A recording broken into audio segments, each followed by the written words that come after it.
I'm holding in my hand some of the most expensive material I've ever had to work with at over $40 a linear foot, and today I'm going to be talking about the high risk and high reward of TIG welding jobs. So I've talked a lot about welding as a business here on my channel, and one of the things that I've mentioned multiple times is that sometimes the smaller jobs, the non-structural jobs, are the ones that pay the best.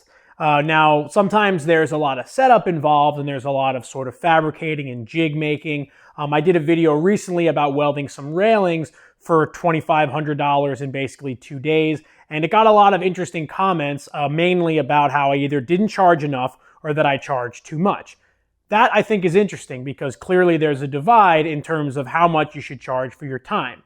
Now, because I do those smaller jobs and because my shop has become known for producing high-end work, I get opportunities to do stuff with material that's a little less conventional. Recently, I got asked to make some brass and stainless steel frames to go around some cabinet doors. Now, one of the reasons that I got approached for the job was because a few other shops had basically said they could do it, but with concessions. Now, these are going to be mitered, cornered, mirror polished brass frames, and the insides and outsides both need to look equally as clean and nice. Now, the other shops that had looked at it basically said they could only make one side look nice, or maybe they really just weren't that interested in the job. I jumped on it as an opportunity to take a chance and expose myself to maybe a new market, a new set of clients, and make some money along the way. Now, the big thing on this job was that the material was really expensive. I got pre-polished brass angle at over $40 a linear foot, and it took weeks to get. There was a relatively short timeline on the project to begin with, and that made the whole job just more stressful. I had to wait weeks for the material to be complete, and then while the brass was being polished outside, we had to polish an equal amount of stainless inside and outside here in the shop, which if you've ever polished stainless steel to a basically flawless mirror, you know how daunting it can be. I'm going to show you the project and how we worked through it and give you some tips that I learned along the way. Let's get started. So as I mentioned, this material was expensive. This is 1.5 by 1.5 by 1/8 inch thick angle. This is brass. I want to say it's 306, which is what the brass supplier was able to offer me. Now, they don't sell this material polished. They had to send it out to get polished, which is what took so long. And these are 12-foot lengths. And I want to talk a little bit about the prep when you're working on a polished piece like this. Now, it has what we call laser film on it, which is basically just to protect the polished finish underneath it. But the problem with the laser film is that if it's not applied really carefully, it's very irregular. Now, I want to protect this as I'm cutting it. So the first step, and a real time waster, is removing all the laser film without scratching the brass and then recoating it in frog tape. Frog tape is just like a high quality painter's tape, but it makes a big difference and allows me to clamp this without having to worry about the laser tape giving an uneven clamp. So I have a template that I'm going to be working around, and this is really important if you're trying to make a frame like this. Having a template to chase the corner as opposed to trying to just make this on your fixture table or on a table in general. The template's made out of wood and has a routed section for the brass to sit in. And now I'm using some shims over on this small benchtop bandsaw, and I'm making sure it's really clean and using the shims to clamp the angle iron while I cut the miter. Now, this is a very inexpensive tool and relative to kind of bandsaws in shops in general, and I think it's great for this type of work and even bigger and heavier duty stuff, but for brass, it cuts it really well. Now, here's really the critical piece of equipment for making accurate miters, which is a good belt grinder. This is an Ameribrade 2x72 grinder, and because it's on its side, I can really easily get a nice 45-degree angle. And then you can see I'm basically just putting it on my scribe line, and the first corner is the easiest. The second corner is a lot harder because I have to match exactly to a scribe, and for me, I found the best way to get a perfectly accurate 45-degree angle or any perfectly accurate cut is to use a knife versus a pencil or a pen or anything like that, using a scribe line. So I'm cutting this material a little bit big using the pen mark, and then I'm going to go over to the sander, and you can see I have a guide block in there, and then you can see the actual belt, and I'm going to be cutting away and removing just a tiny bit of material at a time until I get down to my scribe line, and then I go back and check my corner against the scribe line on the wood. And that's how I'm going to get a perfectly registered 45-degree corner that isn't going to be skewed or open as I go around this. Now, having perfectly fit up corners is really important on this project. So basically what I'm doing is I fit up one corner precisely, and then the next corner is somewhat arbitrary, and then the following corner is the one that has to be precise again. So I always describe this as chasing the corner. So you can see I have two nice corners down here on the bottom. I'm clamping them in place so I know they're perfectly registered. And then I work around to that third corner. I do my mark out, my scribe, and then I continue with the same procedure of cutting and then grinding. This is really critical to make sure these corners are perfect because this has to be polished inside and outside, so we're not actually welding the inside of the corner. We're going to just be leaving it as a touched finish, and then we're going to polish it. And because it's mirror to mirror, the illusion should be that those pieces are one as opposed to them not being welded. And the only way we're going to achieve that is by having a perfectly fit up inside corner. So again, I'm working to my scribe. You can see the next corner is just an arbitrary cut, but look at how tight that fit is. And there's just a little bit of room for us to put the weld in later. And then I'm chasing around, as I said, kind of chasing the next piece. And chasing the next piece is going to allow me to scribe for it, which is going to look really good. When I scribe it around on the tape, I can just peel the tape off. And then there's no question of like, do I cut on the left side of the line? Do I cut on the right side of the line? You're always going to get a perfect registration when you use a scribe. And for brass, you can use a regular old razor blade. Honestly, for most materials, you can use a regular old razor blade instead of having to use a carbide scribe. The last corner is the hardest because you've got two miters to contend against. But basically, just by taking my time and being very precise here, I'm able to get a perfect fit up. And basically, I'm just trying to fit that in so it doesn't wiggle, and I've got it tight on both corners, and it's perfect. I want to talk quickly about this video's sponsor, which is Skillshare. Now, I do a lot of kind of business talking here on my channel, mainly around the fabricating end of my business, but there's so much more than that that's happening in the background in order to be successful and actually generate enough money to survive in this economy. Skillshare is an amazing resource for classes on film, photography, illustrating, and editing, but there's a lot more than that on the platform, and that's where I really have found value in it recently. Being a builder, maker, or fabricator as a career can be really intimidating, and sometimes being good at actually making the stuff is the easiest part, and the rest of it is where you need help.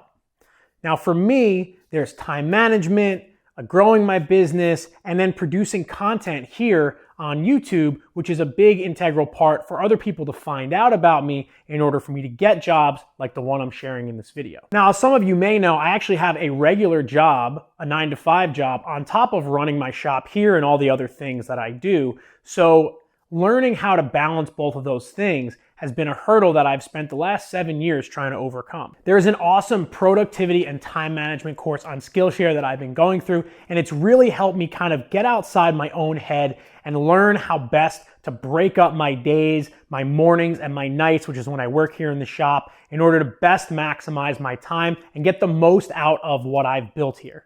If you're interested in growing your skill set outside of the actual hand-to-hand skill that you may have or you may be trying to learn, check out Skillshare and check out some of their courses. I'll put a link down in the description, and the first 1,000 people to click that link will get a 1-month free trial to Skillshare, and it's absolutely worth looking into. Take a class and see if it doesn't help improve your workflow and make you more productive. Thank you to Skillshare for sponsoring this video. Now let's get back to the project. So the company that I partnered with to build this actually made this CNC routed MDF template for the screw holes and the hinge locations.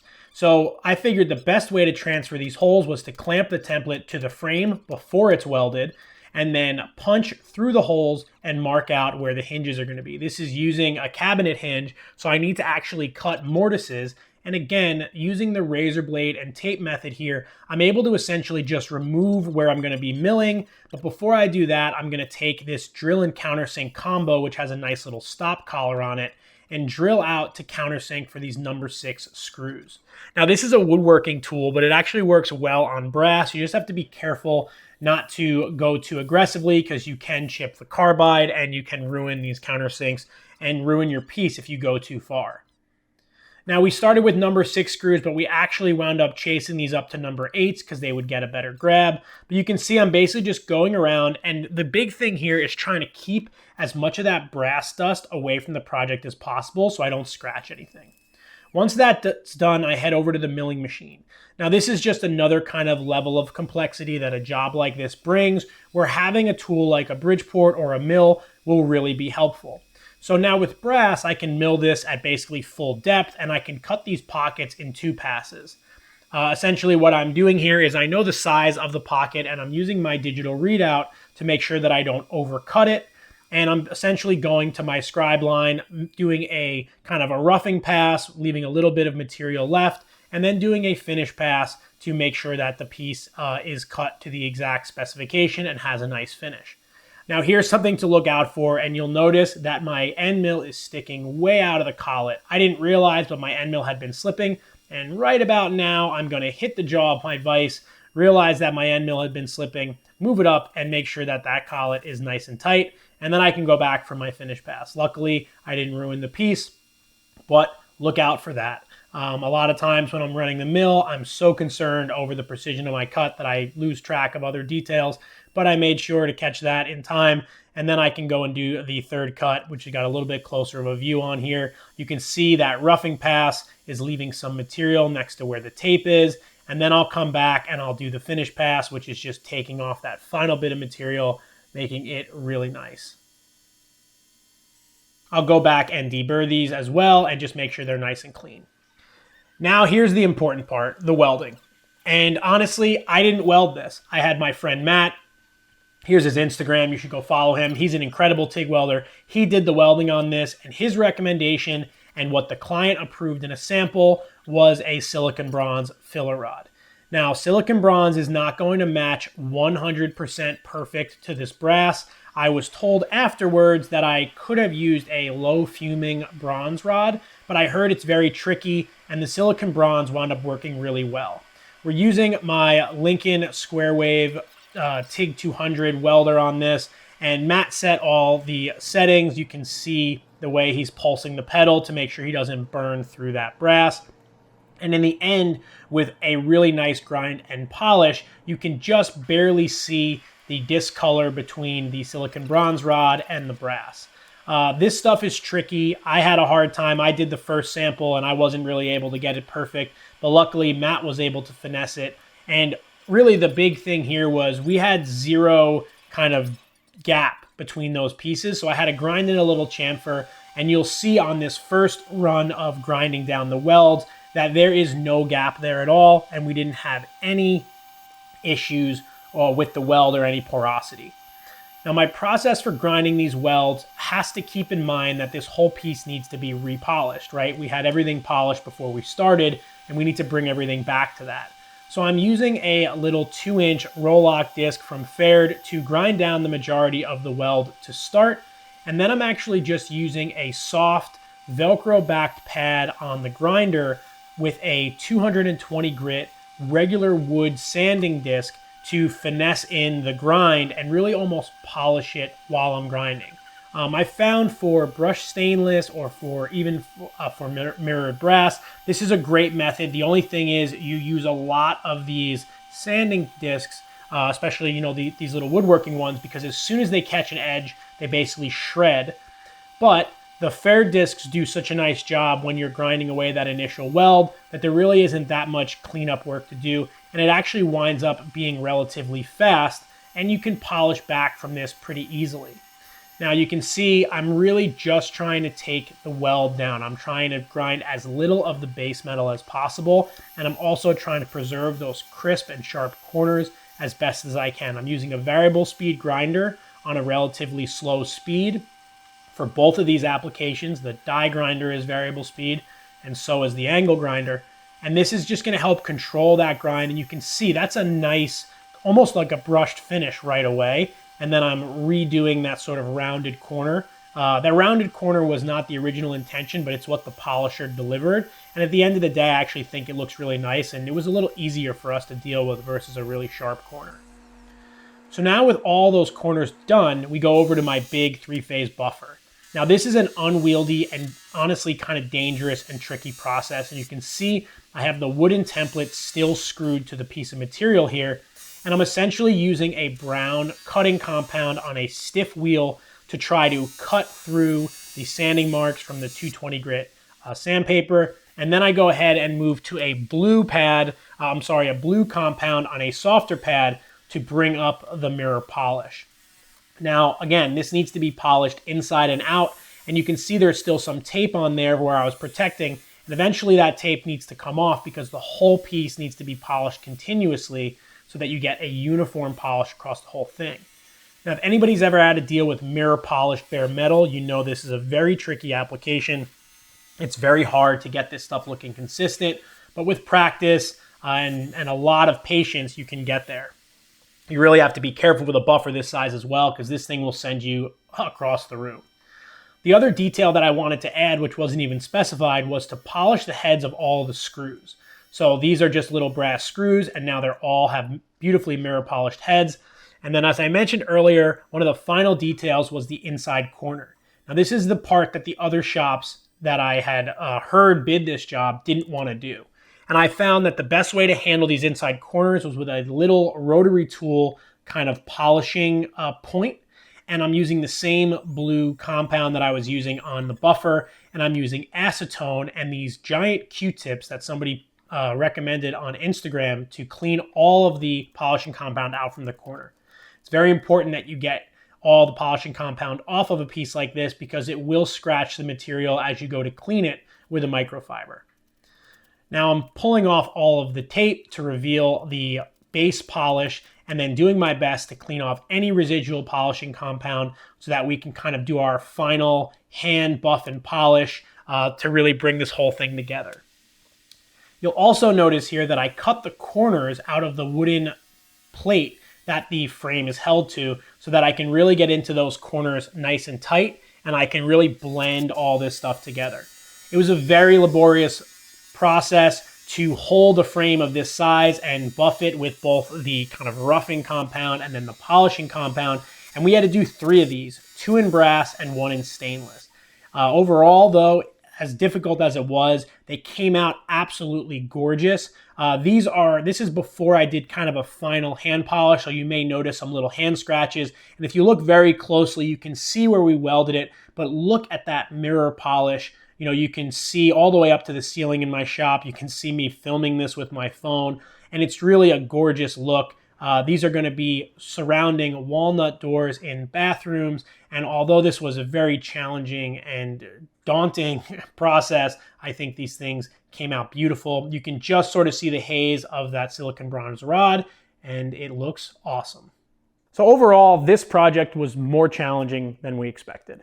It's only 12 welds, if you think about it. It is 3 pieces, 4 corners each, and those 4 corners took days of prep before we welded them. And the welding was maybe 15 to 20 minutes per frame times the 3. So you're looking at an hour of welding and probably 30 hours of work before and after.